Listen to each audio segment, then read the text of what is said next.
Alam mo ba na masarap magmahal pero napakadelikado din magmahal ang mga people pleaser? Ang mga people pleaser kasi, sila yung mga taong uunahin ka bago ang mga sarili nila. Mga taong ibibigay sa iyo ang lahat maging masaya ka lang. Mga taong kayang isakripisyo ang buhay at oras nila maging masaya ka lang.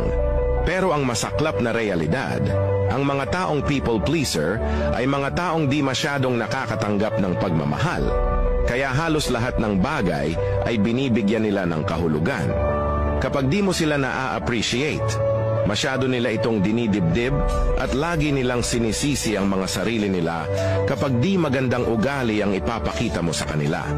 Kaya bilang defense mechanism, ang mga taong people pleaser ay parang may switch sa pagkatao.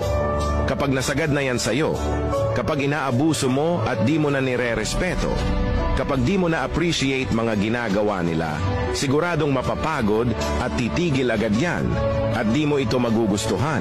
Maiisip mo na lang na baka di ka na niya mahal.